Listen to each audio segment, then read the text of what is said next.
Okay, so now we're going to give this a try. We are going to assign the oxidation numbers to each atoms in these substances. So chlorine is a diatomic element, but it's a free element, so it's by itself. So the rules say free elements have a charge of 0. All right. Sodium +1 has an oxidation state. Well, sodium is a metal. Or you can say it's a monoatomic ion, so it doesn't matter if it's positive or negative. It equals a charge. So that would be +1. Now we have compounds. Okay, so this is a compound. So we don't have any free elements. We don't have any monoatomic ions. We know that all of these add up to equal 0. So, you know, K plus F, we know those are going to add up to equal 0. This happens to be an ionic compound, so we can use charge balance here. But, so we know our metal, which is potassium, is going to be positive. Our nonmetal, which is fluorine, we use the table here. So fluorine is -1. So just -1. Potassium +1. So this is how I note the numbers. I just write them above them just like I would charges. So these are oxidation numbers or charges. Or if you looked on your periodic table and you said, potassium's in the first row, Dr. B, that's +1, you would be correct. So more than one way to go about this.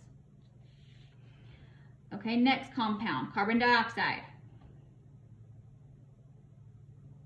Okay, so there's 2 elements here.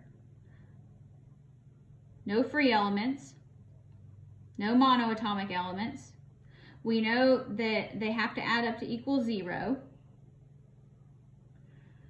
So now let's go down the table. Now don't go across the compound yet, go down the table. Do we have fluorine? No, keep going. Do we have hydrogen? No, keep going. Do we have oxygen? Yes, we have 2. It's -2. Now, charge balance here, or do you use the same principle? So some of you will go, okay, well that just means it's automatically +4. Good, you know that. If you didn't do that, work it out algebraically, write out an equation. So we know that we have 1 carbon, so I do 1, and I just write C for carbon, plus 2 times O for oxygen equals 0. So now plug in the things you know. We don't know what carbon is, so we know that carbon plus 2, and we know oxygen is -2, equals 0. So carbon minus 4 equals 0, so that means carbon is +4. Yes, you need to indicate positive or negative here, so don't say 4, you have to say +4. All right, so you can, some of you can probably just do this in your head. Great. If you can't, that's okay. Do it algebraically. This is a thought process. This is what people are doing in their heads. Next one, sulfate. No free elements, no monoatomic elements. Now, the sum of all the numbers in an ion equals the charge. So here, the charge is -2. All right. So let's kind of write out some stuff that we know. We don't have any metals, so we got to go with our non-metals. So let's use the table. Do we have fluorine? No, keep going. Hydrogen? No, keep going. Oxygen? Yes, -2. We get to oxygen first because some of you are going to go, oh, well, sulfur's down here, so it's also -2. It would be, but we have oxygen. So oxygen is higher up in the table, so oxygen wins. So you start from the top down.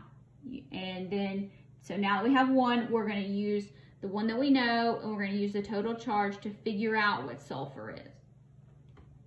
So we have 1 sulfur, 4 oxygens, and that's got to add up to -2. And we know that oxygen is -2. So sulfur, 4 times -2 equals -2. sulfur minus 8 equals -2. So sulfur equals +6. Now, even though this is where it throws people off, you have to use this process and you have to follow the rules. To follow the rules, you have to know the rules. I'm not giving you the rules. I will give you the table. I will not give you the rules. Now, so here sulfur is +6. Sulfur is also in this group. You go, but that means it's -2. Welcome to the world of non-metals. Things get fun that way. Let's try some more. Let's make them more complicated. Okay, let's do nitrate, NO3 - 1. Let's do potassium chromate. That's going to be a fun one. K2CR2O7. Okay. And then let's do one more. Na2O2. All right, so the rules are on the previous page, so hopefully you remember them. So nitrate, no free elements, no monoatomic elements. All the charge has to equal -1. So let's go ahead and let's write that. 1 times nitrogen plus 3 times oxygen equals -1. Okay, now we start going down the table. Fluorine, no. Hydrogen, no. Oxygen, yes, -2. So plug that in. Oxygen, -2. So nitrogen plus 3 times -2 equals -1. Nitrogen -6 equals -1. Nitrogen equals +5. So we'll write it up there. +5 and -2. Again, this is not really a charge, it's an oxidation number.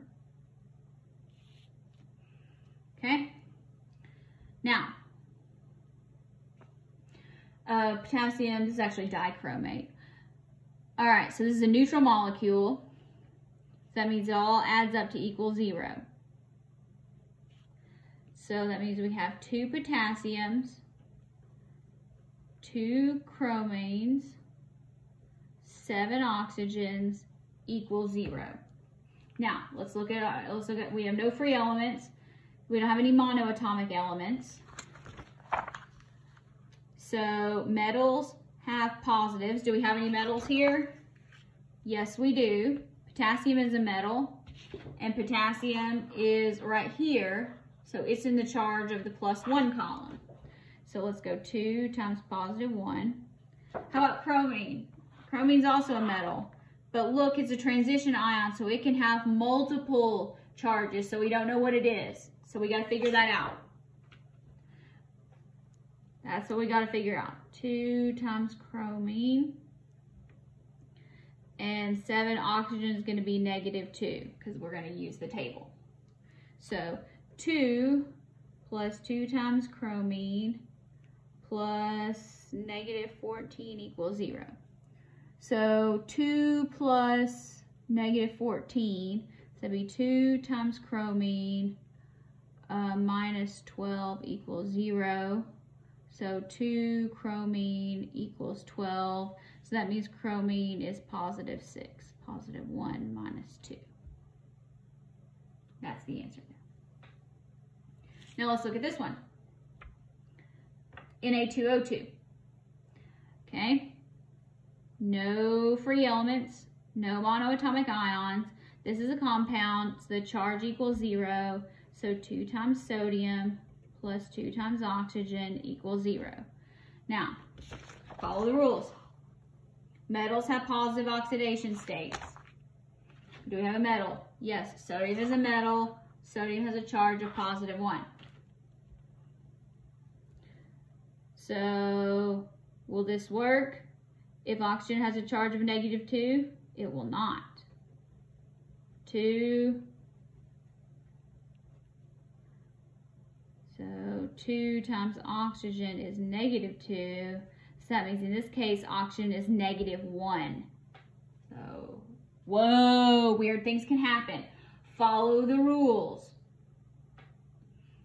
So, Again, the rules say, look for free elements. Look for monoatomic ions, it's the charge. If you have a molecule or a polyatomic ion, neutral compound, they add up to 0. Polyatomic ion, they add up to the charge. Next, look for your metals. If you have a metal that has an always oxidation number, so that'd be these two columns, zinc, cadmium, and silver. Just like, remember your nomenclature rules, then you use a charge. Your non-metals, you can use the table. If you have other metals with variable charge, you have to figure them out.